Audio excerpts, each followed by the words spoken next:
올해도 벌써 6개월이 지나고 7월 첫 주일이 되었습니다.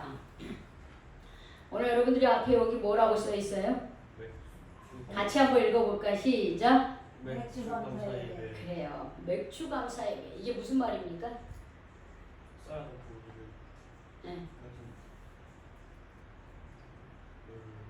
수학께서 수학해서 뭐 하는 거예요? 이모들이 하나님께 감사를 드리는 절기가 바로 맥주 감사 예배입니다. 근데 우리가 이제 예전에 농경사에서는 이렇게 수확이라고 하는 것이 열매로 드려졌어요. 그러나 지금 최첨단 정보 산업 사회에서는 우리가 농사를 짓는 사람에게만 그렇고 우리는 어떻게 일반 여러 가지 직장 생활을 합니다. 그래서 이 수확이 매달 우리가 일한 것에 대한 값을 우리가 이제 거두게 되는 거예요. 그래서 우리는 전반기를 지내면서 우리가 1월부터 6월까지 지내온 것들을 돌이켜보면서 우리가 이 맥주 감사 주일의 그 의미를 오늘날 전반기 감사 주일 예배다라고 하는 그런 의미로 우리가 이 예배를 드립니다.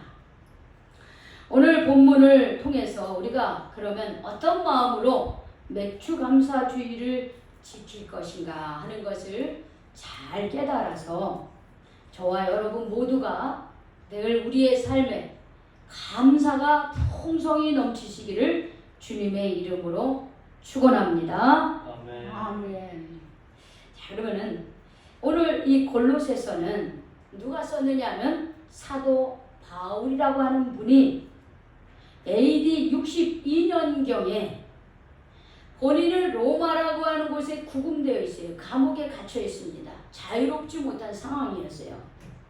그런데 이 사도 바울은 자신이 개척했던 그 골로새 교회 성도들에게 골로새서라고 하는 서신을 보내게 됩니다. 그러면서 특히 골로새서 2장 3장 부분은 하나님을 믿지 않다가 하나님을 믿게 된 하나님의 새로운 자녀들이 어떻게 생활하는지에 대한 그런 구체적인 삶에 대해서 얘기를 해주고 있어요. 그리스도인이라는 어떻게 살아야 된다라고 하는 것을 2장 3장에 걸쳐서 얘기를 해주고 있어요. 즉 뭐냐면 우리가 하나님을 몰랐을 때는 세상의 가치대로 사는 거예요. 세상 사람들이 생각하는 대로 사는 거예요. 그게 무엇이든지 그냥 그렇게 사는 거예요. 습관대로, 관습에 따라서. 그게 나쁜 거든 그게 좋은 거든 그냥 그렇게 살아가는 거야. 그렇게 살다가 우리가 예수님을 통하여 우리가 어떻게 해요? 예수님으로 인하여 과거에 그런 우리가 그렇게 세상 그런 가치대로 살면서 지은 죄들이 많잖아요. 그거를 다 용서함을 받습니다. 그리고 이제는 우리는 그렇게 살지 않고 하나님 말씀대로 살겠습니다 라고 하는 것이 새 사람 되는 거예요. 그러면 새 사람 된 사람들이 그럼 어떻게 살아야 되느냐 라고 하는 것을 우리는 계속 배우는 거예요. 사랑하는 거, 그리고 사람의 관계를 어떻게 하는 거, 그리고 또 물질적인 그런 거, 형제 간의 관계, 이런 것들을 다 새롭게 하는 거예요. 그런데 그런 얘기를 쭉 하면서 우리가 읽은 본문에 보니까는 어떤 얘기예요? 너희는 또한 감사하는 자가 되라 이렇게 얘기하고 있어요. 우리가 15, 16, 17절 세 절을 읽었는데 너희는 이렇게 살아야 된다. 옛것을 버리고 새 옷을 입고 살아야 된다 하면서 구체적으로 얘기하다가 15절, 16절, 17절 가면 뭐라 하냐면 너희는 또한 감사하는 자가 되라 이렇게 얘기하고 있습니다. 그리고 17절에서도 시와 찬송과 신령한 노래를 부르며 감사하는 마음으로 하나님을 찬양하라 이렇게 얘기하고 있어요. 그리고 17절에도 보면은 하나님 아버지께 감사하라 이렇게 얘기하고 있습니다. 15, 16, 17 이렇게 이 세 절을 가지고 바울은요, 너희는 감사하는 사람이 되라. 시와 찬송과 찬미로 하나님께 감사하라. 예수 그리스도를 힘입어 하나님 아버지께 감사하라. 이렇게 세 번씩 권면하고 또 경건합니다. 그래서 오늘 이 말씀을 읽으면서 우리가 맥주 감사주일에 대해서 다시 한번 왜 우리가 감사주의를 지켜야 되는지를 그 의미를 함께 깨닫고 은혜 받으시기를 바랍니다. 네. 먼저 바울 자신은요, 우리에게 감사하라 그러면서 본인은 감사하지 않으면 말이 안 되겠죠. 바울은요, 늘 하나님께 감사하는 자였습니다. 바울이 15절에 뭐라 그랬어요? 그리스도의 평강이 너희의 마음을 주장하랬어요. 예수 그리스도가 주는 참된 평강, 그 평강이 나를 주장하게 하려는 거예요. 이거 굉장히 중요한 말씀입니다. 여러분, 어떻게 우리가 그리스도의 평강이 나를 주장하게 할 수 있을까요? 우리 늘 평화롭게 살기를 원하죠. 근심 걱정 안 하면서 살고 싶죠. 그렇죠? 그런데 여러분, 우리가 근심 걱정이 안 됩니까? 되죠? 그런데 바울이 우리에게 얘기했어요. 그리스도의 평강이 너의 마음을 주장하게 하라, 이렇게 얘기했어요. 이 말이 뭐냐면요, 우리가 이 세상을 살면서 이 평화라고 하는 것은 늘 언제나 상대적인 거예요. 무슨 내가 계획하는 것이 잘 되면 마음 평화로워. 내가 원하는 것이 이루어지면 마음이 평화로워. 그런데 늘 내가 원하는 대로, 내가 생각하는 대로 일이 잘 됩니까? 안 될 때도 훨씬 많고요. 예상하지 못한 어려움도 우리가 겪을 수 있는 거예요. 그래서 세상이 주는 평화는요, 늘 조건적인 거고 늘 상대적인 거예요. 조건이 충족이 돼야 평화가 있는 거예요. 그런데 주님이 주시는 평화는 절대적인 거예요. 주님이 주시는 평화는, 우리 그런 찬송이죠.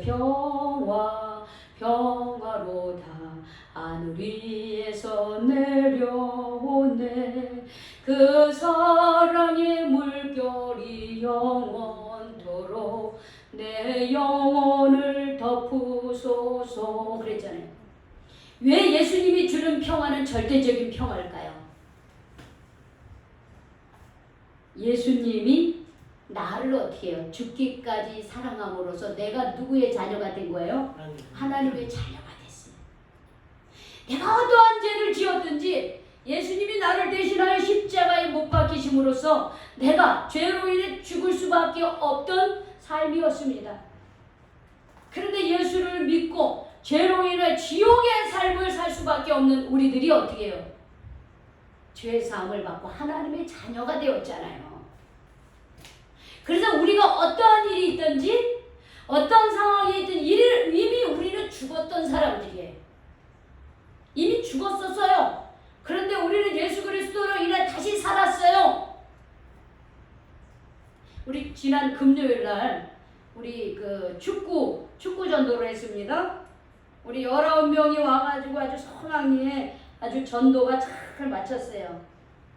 그동안 3개월 동안 우리가 전도해서 우리 7월 2일 날 우리 교회에서 축구공을 선물합니다 하면서 전도했거든요. 사실 아이들이 뭐 믿음으로 옵니까? 그렇지만 아이들이 교회에 발걸음을 한다는 건 쉬운 게 아니거든요. 그래서 축구공 선물하며 우리 교회를 소개하고 또 그리스도의 복음을 잠깐 전하는데, 거기에 누가 오셨냐면 광림교회 권사님 이항로 권사님이라고 하는 분이 오셨어요. 이분이 축구공 15개를 기증해 준 거예요. 아주 좋은 거. 근데 이분이 어린이들에게 그리스도의 복음을 전하면서, 그리고 우리가 잠깐 이렇게 앉아서 얘기를 하는데, 이분이 뭐래? 자기는 산에 갔다가 번개에 맞아서 죽을 뻔한 사람이라는 거예요.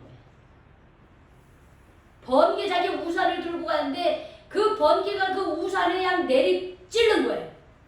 그 번개가 만약에 우산에 안 맞고 그 사람 머리에나 몸에 맞았으면 어떻게 됐을까요? 그 자리에서 죽는 거예요. 그런데 그분이 살아났어요. 죽지 않고.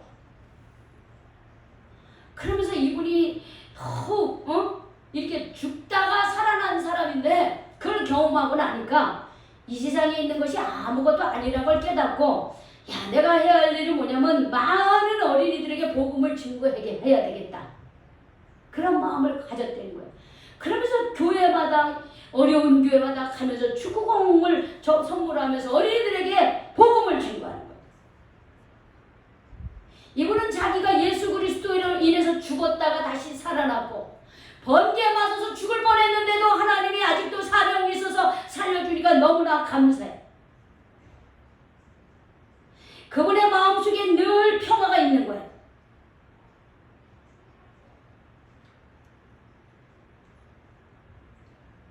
여러분, 내가 마음이 평화가 아직 없다. 그거는 내가 예수님이 주인 되는 삶이 아니고 늘 내 마음속에 세상의 것으로만 가득 차 있어서 그래요. 여러분, 회개하셔야 돼요.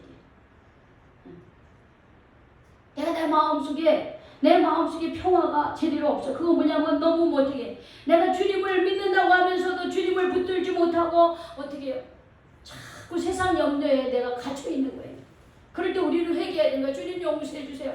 이렇게 자꾸만 내 마음이 이렇게 불안과 염려 가운데 있습니다. 하나님은 예수 그리스도를 통해서 나를 살려주네. 내가 죽었다가 살아난 몸인데 뭐가 염려가 되고 뭐가 두렵습니까? 그럼 우리가 해야 되는 게 뭐냐? 감사한 일밖에 없는 거예요. 감사. 자꾸 어떤 일이 있든지 감사해야 되는 거예요. 여러분, 바울은 우리가 사도행전 16제 보면은 빌립보에서 귀신 들린 여자를 고쳐줬는데 그것으로 인해서 감옥에 갇힙니다. 얼마나 억울합니까? 그런데 바울과 신라는 한밤중에 그 감옥에서 뭐하고 있어요? 하나님께 기도하고 하나님께 찬송을 했어요. 그랬더니만 그들을 얽매던 그 쇠사슬이 풀려지고 옥문이 열려지는 역사가 일어났다는 거예요.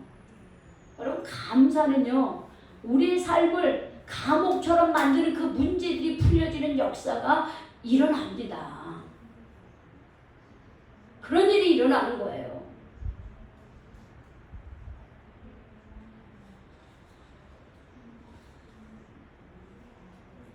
이런 어떤 의사의 경험담이에요. 위암말기의 환자를 치료하면서 더 이상 이 사람이 이제 살아날 가망이 없어요. 그럴 때 그 환자가 그 의사에게 부탁을 이렇게 했습니다.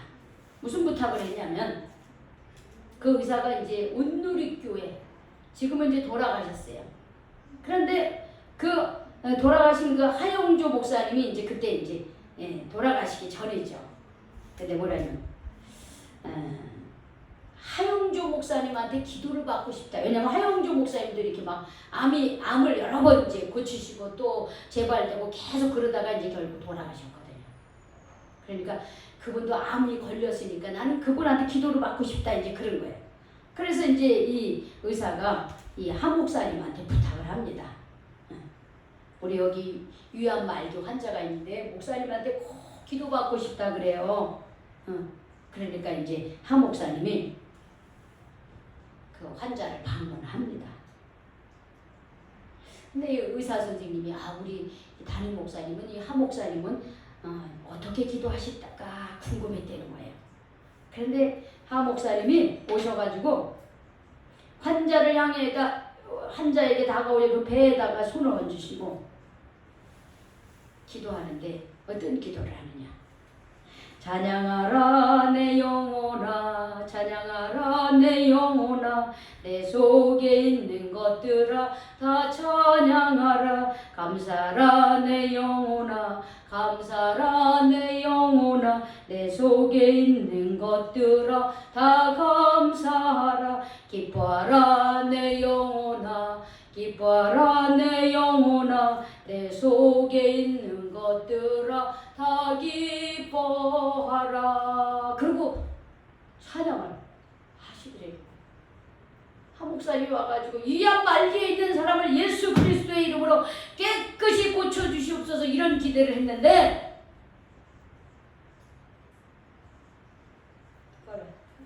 기대지 말고 아니 이 찬양을 하드리는 거예요. 그러면서 이분이 뭘 깨달았냐면 내가 이렇게 이암 말기에 이런 상황에서 내가 병을 낫게 해달라고 기도하는 것보다 더 기적은 뭐냐, 이런 가운데서 내가 이렇게 죽음의 직전에서 하나님을 찬양하고 감사하고 하나님께 기뻐할 수 있다고 하는 게 이게 기적이다 라고 하는 것을 깨달았다라고 하는 것이.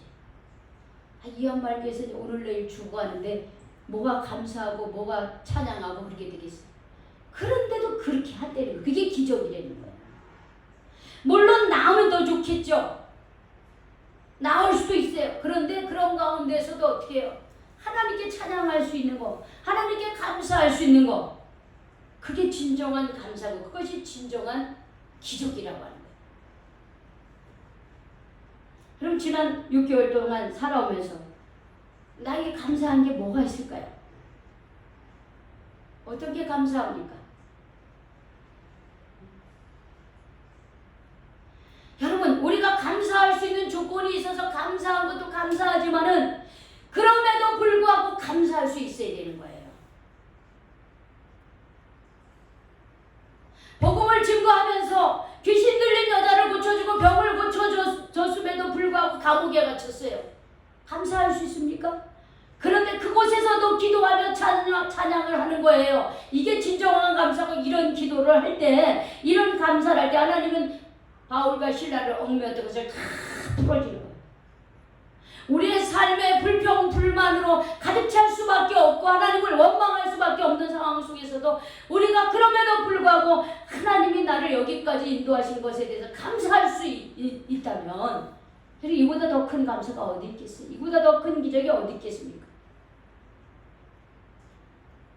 근데 감사할 수 있는 것도 감사를 못해. 이러면 또 문제죠. 그래서 우리는요, 감사하는 사람이 돼야 되는 거예요. 따라합시다. 이제부터 모든 일에 감사하겠습니다. 하나님, 감사합니다. 감사합니다. 감사합니다. 감사해. 자꾸 감사해. 감사하실 때 여러분의 문제가, 여러분의 상황들이 풀려지고 좋아지고 열매 맺는 역사가 일어나시기를 축원합니다. 아멘. 감사는요, 표현이 돼야 되는 거예요. 여기 보니까 16절에 뭐라 그랬어요?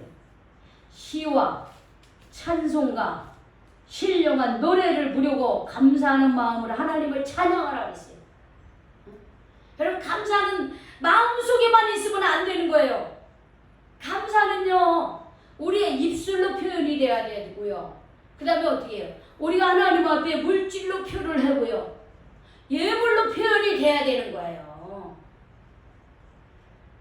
여러분, 스승의 날이나 어버이날이나 그런 때 여러분 입술로만 감사합니다 하고 감사를 표합니까? 어떻게 해요? 네, 편지도 쓰고 또 선물도 드리면서 감사합니다 그러는 거예요. 우리 어르신들에게 용돈 드리면 감사합니다. 양말 하나라도 사가지고 드리면서 감사합니다 이렇게 표를 하는 거예요. 여러분, 입술로만 감사합니다 감사합니다 앵무새처럼. 그래, 앵무새는 어떻게 해요? 따라만 하죠. 우리가 감사하다면요, 우리가 입술로 하나님 앞에 찬송을 하고 또한 우리가 예물을, 나의 정성을 표를 담아서 예물로 하나님 앞에 드리는 거, 그게 진정한 감사인 거예요.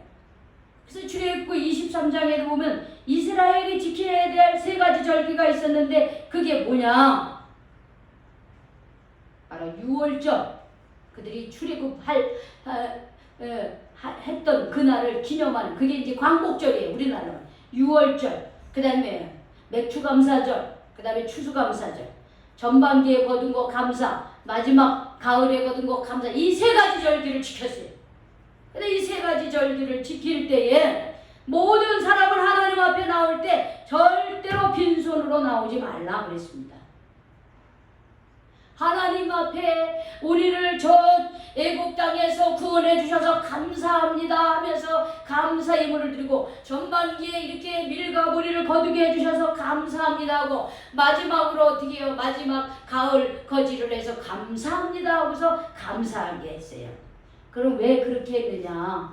저런 감사는 마음을 표하고 우리의 정성을 표해야 되는 거예요. 그리고 이렇게 함으로써 어떻게 해요? 하나님이 베풀어 주신 은혜를 기억하고 잊지 않는 거예요. 여러분, 사람은 참 이상해가지고요, 좋은 일은 자꾸 잃어버려. 그리고 어떻게 나쁜 일만 가슴에 품고 살아. 하나님께 감사한 건 다 잃어버리고 내가 하나님 앞에 섭섭한 것만 마음에 담아. 그런 경우 많이 있습니다. 그래서 이런 옛말도 있어요. 나쁜 것은 어떻게 해요? 원수 갚을 일은 강물에 흘려버리고 감사한 것은 마음에 새기라, 이런 말이 있어요. 그래서 나쁜 거는 자꾸 흘려보내야 되는 거예요. 대신에 우리가 감사한 것들은 마음에 새기고 또 새기고, 그렇게 우리도 그렇게 감사하고 그렇게 대접하고 그렇게 하려는 거예요.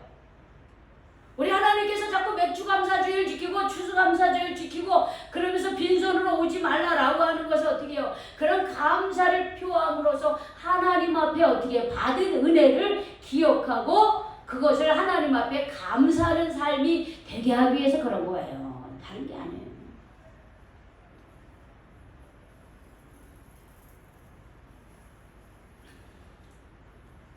우리의 마음이 담긴 정성으로, 또 우리의 마음이 담긴 찬양으로 하나님께 감사해야 돼요. 때로는 예물로 부르기도 하지만 우리가 또 너무 감사해서 나도 모르게 찬양하라 내 영혼아, 찬양하라 내 영혼아, 내 속에 있는 것들아 다 찬양하라, 이런 노래가 나오고요.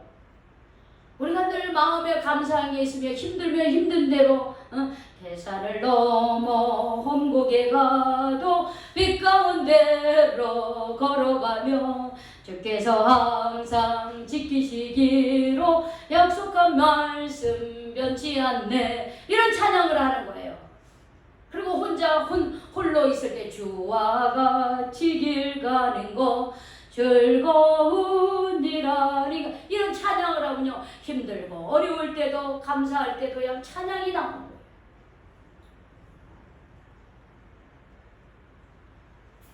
여러분, 어제도 감사하고 오늘도 감사하고 내일도 감사하시기 바랍니다. 감사하면요, 감사할 일이 많이 생기는 거예요. 미국에 그 28대 대통령이 있는데 윌슨 대통령이에요. 윌슨 대통령. 민족 자결주의, 자치주의를 제창한 윌슨 대통령이에요. 이 이야기를 잠깐 하고 마치겠습니다. 윌슨 대통령은 미국의 버지니아주의 가난한 그런 아빠가 없는 엄마와 함께 이렇게 살았습니다. 아빠가 일찍 돌아가신 거예요. 가난한 집에. 그러면 아빠는 왜 일찍 목사였어요. 목사님이셨는데 어떻게 일찍 세상을 떠나셨습니다. 그래서 이 사모님, 어머님이 남의 집하고 남의 집에 가서 청소해주고 또 세탁해주고 이러면서 이 어린 아들 윌슨을 최선을 다해서 공부하고 밀어주는 거예요. 아들은 어머니의 그 눈물겨운 그런 고생을 기억하면서 열심히 공부를 해서 프린스턴 대학을 수석으로 졸업을 하고 그리고 졸업 연설까지 하게 되었습니다. 근데 이 어머니는 이 프린스턴 대학 아들이 졸업식을 하는데 거기에 가서 그 졸업식에 갈 만한 변변한 올 한 벌조차 없었어요. 그런데 이 아들이 엄마가 얼마나 고생해서 나를 이렇게 좋은 대학에 보내는데 엄마가 안 오시면 어떻게 꼭 오셔야 돼요.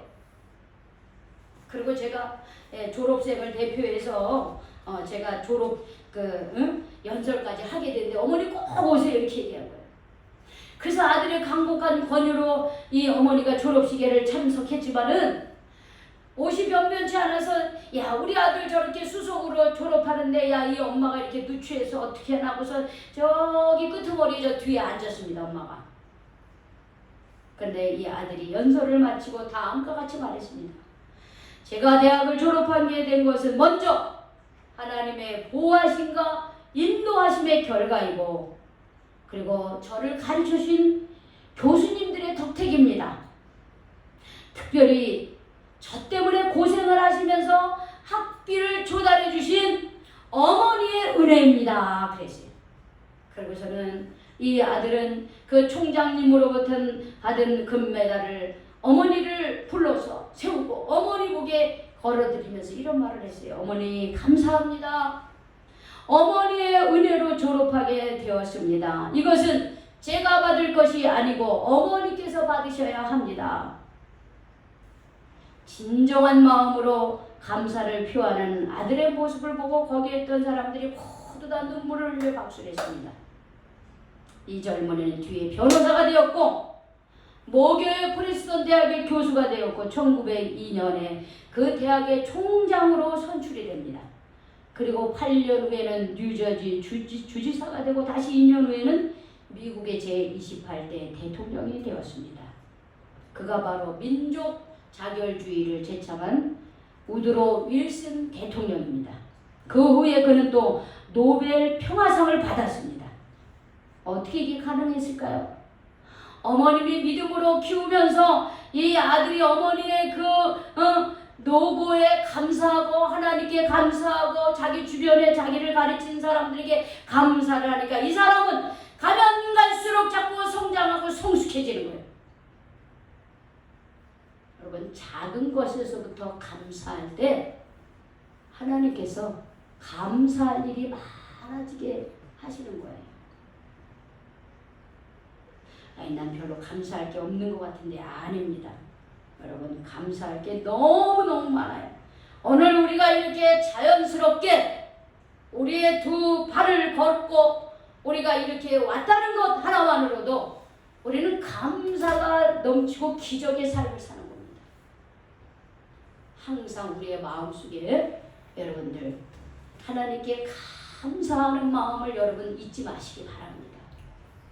누구랑 비교하지 말고 오늘 지금 내가 여기 있는 것의 자체만으로도 우리가 감사하시기를 바랍니다. 감사하는 사람에게 하나님은 또 감사할 일들을 더 많이 베풀어 주시고 감사하는 사람을 삶의 그 문제를 풀어지게 하는 역사를 하나님은 우리에게 허락해 주실 것입니다. 감사함으로 여러분들이 더욱더 하나님께 감사할 것이 많은 그런 축복의 사람들이 되시기를 주님의 이름으로 축원합니다. 아멘. 축원합니다. 아멘. 기도하겠습니다. 하나님 감사합니다. 오늘 본문의 말씀을 가지고 우리가 왜 감사해야 되고 어떻게 감사해야 되는지를 주님 깨닫고 나누게 해주신 것 감사를 드립니다. 하나님이 감사의 말씀을 들으면서 아직도 감사의 마음이 들지 않는다면 주여 저희들 아버지 하나님 앞에 다시 한번 아버지 바로 서서 주님 감사하지 못한 저희들 감사하게 해 주시옵소서라고 기도하게 하여 주시옵소서. 그리함으로 감사하는 자가 되게 하시고 감사가 넘쳐 우리의 삶에 주님 감사할 것이 샘솟듯 넘치는 그런 축복의 사람들이 다 되게 하여 주시옵소서. 예수님의 이름으로 기도 올리옵나이다. 아멘.